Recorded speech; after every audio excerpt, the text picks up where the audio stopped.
weli way cakiran tahay xaaladdu kadib markii bunuugta dalkani Mareykanka ay cadaadis kala kulmeen dhinaca dowladda ayna diideen in la sii marsiiyo lacagaha xawilaadaha ee Soomaalida ay u diraan gacaladooda iyo dadkooda kala daadsan daafaha adduunyada guud ahaan gaar ahaan kuwa degan dalkeena Soomaaliya.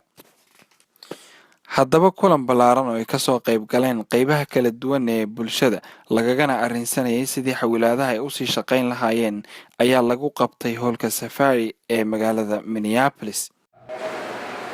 hawsha oo hadda hortaalo xawaaladaha ama dhibaatada hadda ka jirta xawaaladaha waxay ahayd hawsha ugu dhibta badneed hadda soo martay sanadkaana ku jirno 2015 sidaa la socotiin bangigii ugu dambeeyey oo xawaaladaha accounts ku lahaayeen oo la Merchant Bank of California ayaa bishaan lixdeedii waxay go'aansadeen inay si qadambe accounts ama lacag ka qaban xawaaladaha Soomaaliyeed taasoo keentay dhibaatada hadda maanta ay ku jirto. annaguna xafiiska degmada lixaad waxaan soo saarnay qaraar prestige uga saxaafadeed maalintaas waan u gudbinay saxaafadda dan oo dalkan ka jirto ama kuwa Soomaalida haddaynan codkeenna midaysiinin qof walbaba gurigiisa daadku u soo galayaan.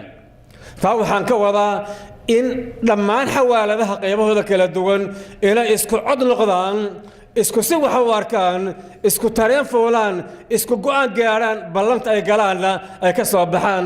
waxaa la tahay fariinta Sheekh Axmed sheegay xawaaladaha waa waxa Ilaahay ku badbaadiyay dhowr iyo 20 sano la soo dhaafay ummadda Soomaaliyeed dagaalka ku jirtay meel kasta ku baabaysay waa waxa Ilaahay subxaanahu wa ta'ala uu ku badbaadiyay macnaha dadka banaanka joogo waxay ay biilayeen ama qaraabaha noqdo ama ehelha noqdo ama xataa asxaabha noqoto. Soomaalida waa dad aad wax xasuusiya In Islam, although this is also part of the American Constitution, and Sheikh Ahmed mentioned this,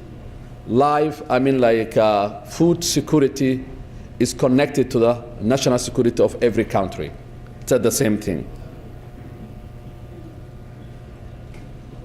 No Hawala institution was found in American by American courts until now that they involved any act of the terrorism until now. Even Al-Barakat that was suspected, now it has been cleared. So why we are stopping this money that's supposed to go those poor people and supposed to help all these programs that Somali government doesn't have it. The Somali government doesn't have welfare system. The Somali government doesn't have an employment system today. The Somali government doesn't have retirement plan. With our Somali American brothers and sisters, we are one community together. We are united in saying this policy is wrong. We need to address it. We are working in partnership to do this, and we will make it happen. I want to say thank you again to let me be here with you to share some message from the city of Minneapolis and let you know that we are united with. If this kind of business risk, they don't want to take that business. But who's behind that? Who's closing? It's not the bank who's closing. Some people, they have misunderstood that. They think the bank is closing those MSPs, but the bank, like any other business, they look for their profit. They look how much time they spend on that. They put the risk that associated with this kind of business. So if they see that, OCC, which is a U.S. Treasury organization, who comes and audit the banks, they ask so many questions. I mean, even sometimes if you violate some of those laws, you can go to jail, you can penalize, the bank can be closed. So the banks, they say, okay, we love to have your business, but we can't run this business because of the regulations, strict regulations. The Somali Americans are a people of faith with a strong sense of obligation, helping those they left behind. They understand what it means to be refugees and to lack basic necessities for survival. Merchant Bank's California drastic decision is unnecessary, putting lives at risk in closing the